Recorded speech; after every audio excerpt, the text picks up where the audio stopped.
Hi, love leaders. It's Dr. Shannon Roberts, your host for the Love Leading Podcast, where we discuss how to create connection in your most important relationship that God designed, bringing health and sometimes healing while deepening intimacy. Welcome to the show.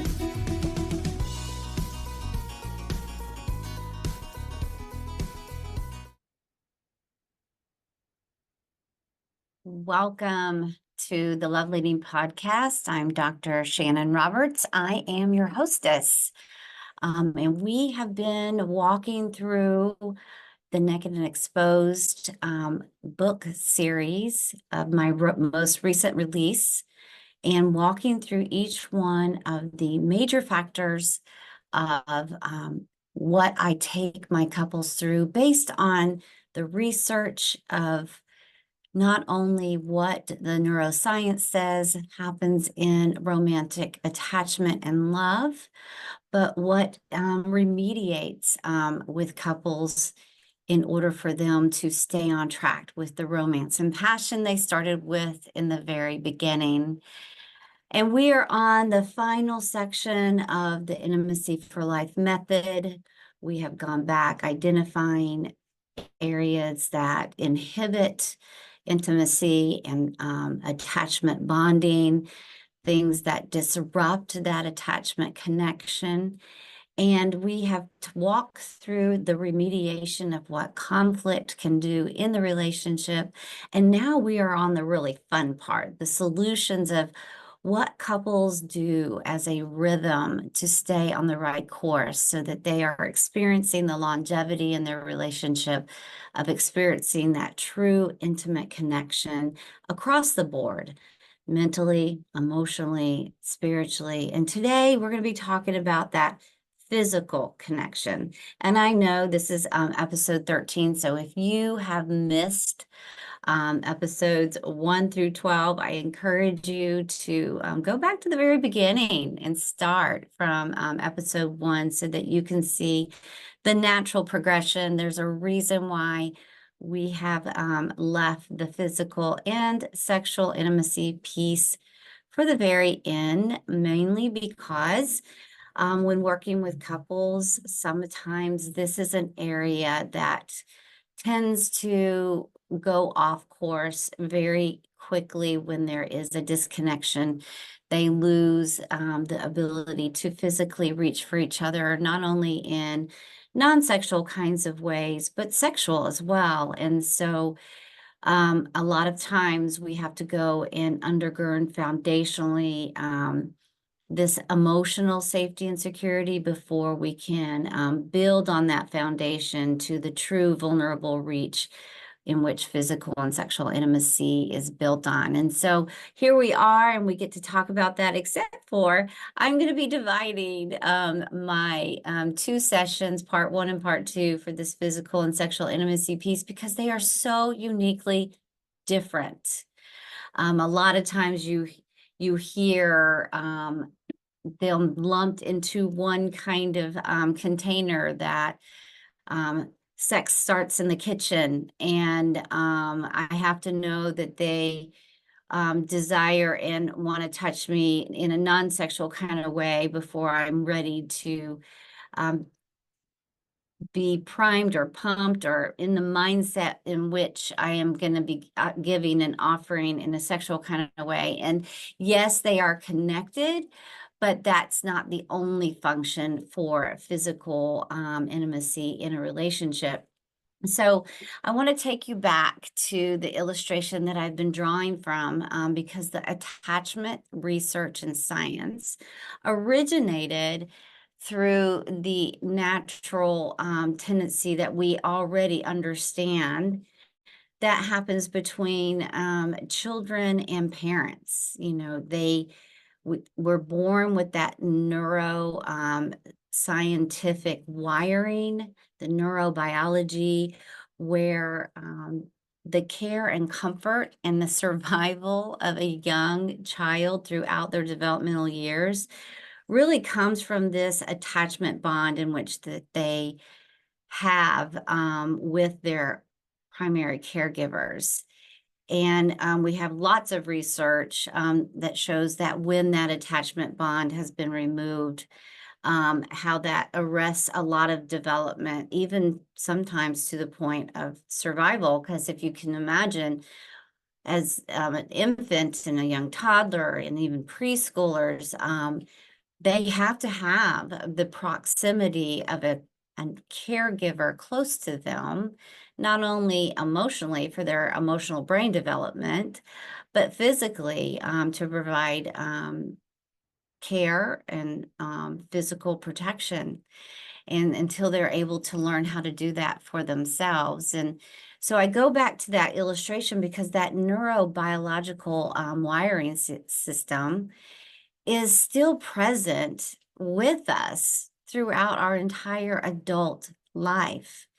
And so in this specific illustration, I just want to really focus on that physical touch element that we naturally, or at least I hope naturally, provide to our young children throughout their lives, in a non-sexual way, of course, that we provide comfort when they are sad, and you provide um, encouragement with celebrations and through touch, and that we provide just a general "I see you" in some kinds of ways, whether it's bringing them close when they're crying, or high-fiving them when they have done something right, or a ruffle on the head, or a slap on the back, or a shot in the arm for an attaboy when you're proud. We demonstrate emotional care and keeping through so many different factors in the way that we use touch, whether that's just a soft back rub as you're helping your children to relax in the evening, as you're tucking them into bed, a kiss on the forehead, or those kinds of ways that we demonstrate our care and keeping for our children. And if you didn't grow up necessarily in an environment where open, natural affection was given, maybe it is a little bit more challenging for you in the way that you demonstrate physical care. But I do know that if you were an involved primary caregiver for your children growing up, you've had to touch them in so many kinds of ways throughout their childhood, and especially with just directional touch,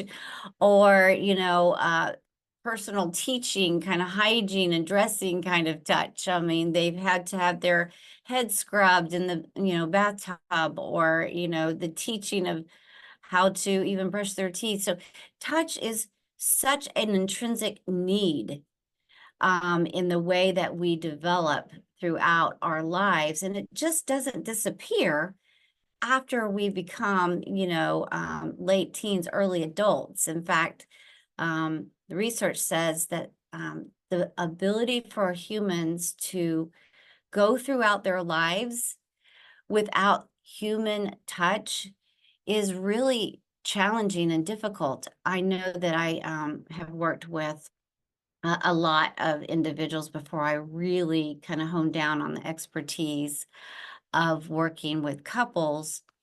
And a lot of times the individuals who have been more isolated in their ways of, interacting in the world, maybe they live alone, or are away from family, or don't really have the skill set to develop, kind of that natural bonding of even brotherly friendship. And they will say to me, or they have said to me, Shannon, a lot of times I look forward, just to come literally to our sessions, because I know at the end I can ask for a hug and you'll hug me. And a lot of times that's the only touch I get from another human for a good week or so, or two. And just the thought of that really breaks my heart.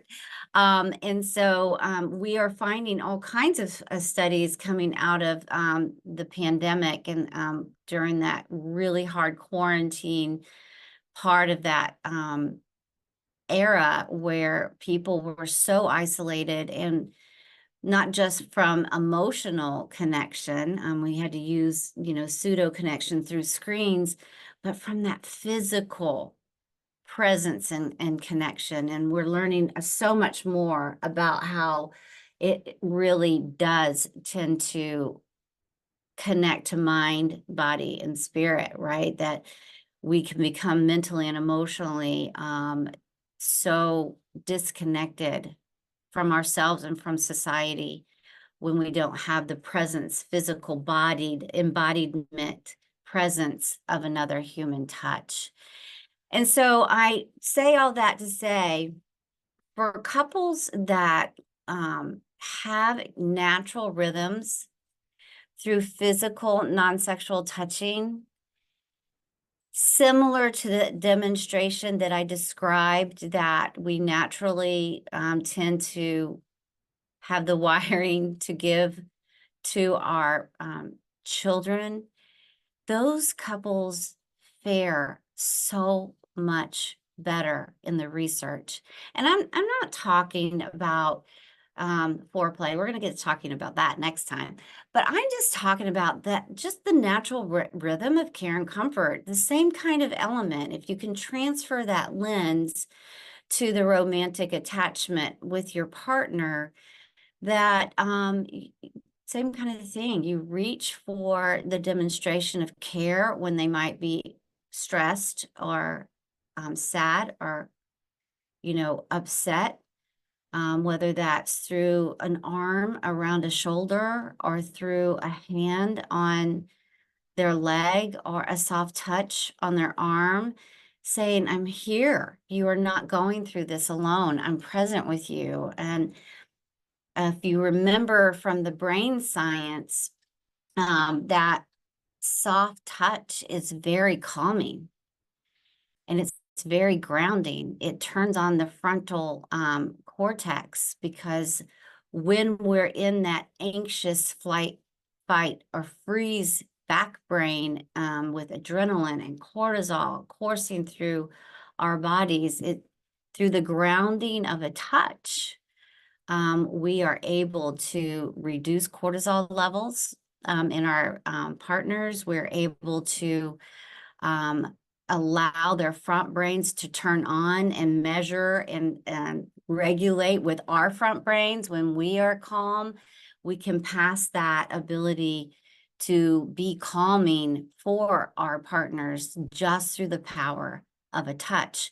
And I'm not just talking about comfort touch. I'm just talking also about playful touch, that it might be, a pillow fight or a foot rub or a tickle, or just something that you have in the rhythm and the culture of your relationship that you might pass across the room, and you're going behind a chair or a couch, and so you ruffle a hair or you squeeze a shoulder, or you just glide your hand across their arm saying, I see you, I notice you, I'm going to want to touch you on my way across the room as I'm doing my thing and you're doing your thing.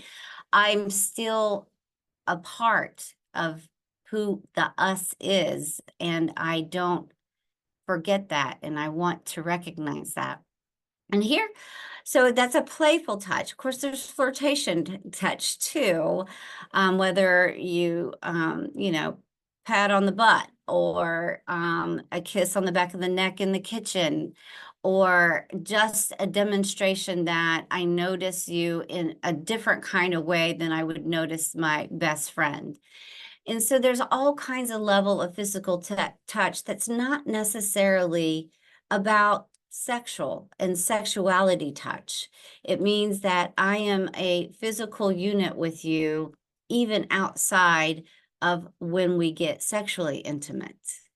And so couples will develop rhythms of finding each other when one comes back or returns to the home with a, hey, I'm home, honey, hugs or a kiss. Or it's, I'm going to come find you before I exit for the day or for a few hours when I'm leaving the home, with the same kind of thought that before I leave, I'm going to secure this base with you of my last thought is of you, with a, a hug or a kiss, exit. And those are those really healthy rhythms of, if I am going to sit with you for a few minutes in the evening, I'm going to sit beside you with at least our feet touching or our arms touching beside you on the couch. We're not physically separated for the entirety of the evening. We do spend time holding hands, whether that you are not a PDA person out in the public, but we might hold hands as we're watching a movie in the theater or at home, or we might cuddle as we are, talking about our day. We add in that element of a physical touch in some kind of way in our culture of care and keeping. And what I do, though, here a lot of times, and there's two kinds of things I want to kind of bring up of things I hear from my couples when we talk about what happened, what happened that there is not these physical reaches of a demonstrator of affection in your relationship. And a lot of times I will hear maybe from the woman, well, he doesn't have a tendency to want to reach for me other than when he wants a sexual need. And that does break my heart just a little bit to think that maybe women get the messaging that their bodies aren't noticed or that they aren't cared for in their physical form, except for that objectification is what they describe in their relationship. And whether that's really truth or not, or whether that's the story they're telling them or not, or whether it really is the truth. This is something that I do hear. So if this resonates with you out there, couples, I want to really encourage you to carve in intentional touch that are non-sexual in ways where your spouse is able to know and understand that you really desire them from just a physical presence level of care, keeping, affection and flirtation and just playfulness. And then I also hear this, and we're all familiar with the love languages, right? That's such a iconic book that we all have maybe had experience with knowing, and that one of the five love languages is physical touch. And a lot of times we get really confused with that physical touch must mean that some people's love languages are all about sex. And I don't think that that's necessarily what it's describing necessarily, that it really is all forms of physical touch. And I hear from my men that, you know, my wife won't necessarily even allow me to be physically touching of her because she assumes, the story she tells herself, that if she demonstrates any level of physical affection towards him, that it will automatically be assumed that she is giving the message for a sexual bid, and it will move it in that direction of sexual intimacy. And so she doesn't want to give the wrong message or give mixed messages or confusing messages. And so there won't even be physical, non-sexual affection where maybe she doesn't want to cuddle before we roll over and go to sleep, or we don't, allow our little toes to creep over under the sheets and tuck under a leg, or we don't touch a hand before bed, or we don't actually even kiss our partners goodnight. And they tell me that they don't really want their partners to get the wrong idea. And so they don't touch at all. And again, when I hear these stories in my office, it really makes my heart sad, because if you have a need for physical touch, regardless of whether it's sexual or non-sexual, and if you really hear love through the power of your spouse's touch, and that's removed, then it can be really hurtful in the messaging in which that other partner is hearing. And so many times we can actually ground our partner in a very secure attachment to us, if we actually, on a very habitual basis, are giving non-sexual touches, because it becomes more that common stance. It's not then assumed, because if we are withholding any kind of touch for only the times that we are maybe open to a sexual intimate encounter, then that is sending the message that the only time that you are giving touch is for a sexual response.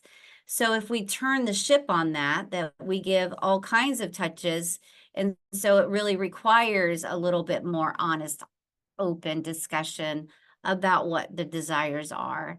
We're going to be talking about that more in our next episode about sexual intimacy, because there's so much that couples don't necessarily talk about what a sexual bid is and what they desire outside of the bedroom. And so, but what I have found, that those couples that physical touch is more of the common nature, that it doesn't necessarily have the same messaging, that the only time I'm going to touch you is when that I'm open for a sexual experience, that it then requires the couples to have conversations about desires and intent for that evening. And it becomes more common in that they are touching each other in non-sexual ways, especially in their routines of closing up their day, whether it's cuddling or whether it's just kissing, a really nice, sweet goodnight kiss. And so that is what I really want to encourage you guys to have, is to maybe talk about your comfort level. What was common in the way that you were brought up, in the way that you received affection from your primary caregivers, and most of all, what you observed in non-sexual affection in your parents. Did they openly, hug or kiss in front of you? Did they find each other as they came and went from the home and greeted one another with some kind of physical demonstration of reentry? Did they play or dance in the kitchen? Did they sit beside each other on the couch? Did you ever observe them holding hands? And what is your comfort level for that? And what is your desire for that in your relationship? I would really encourage you to open some curious questions about what is missing in just that physical care and keeping and comfort and flirtation and celebration in your relationship.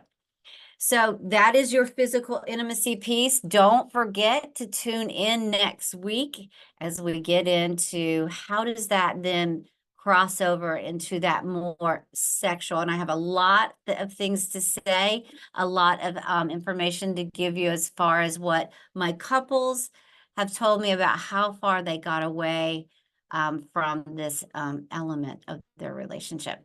So if you like this episode, go ahead and subscribe so you don't miss any of the episodes. You will get notified. If you really liked it, don't hesitate to share this episode with whoever you choose. It would be my honor to continue to work through and walk through more about how to bring the best God-designed experience in your marital relationship, which He is the one that authored. All right, guys, good to be with you today.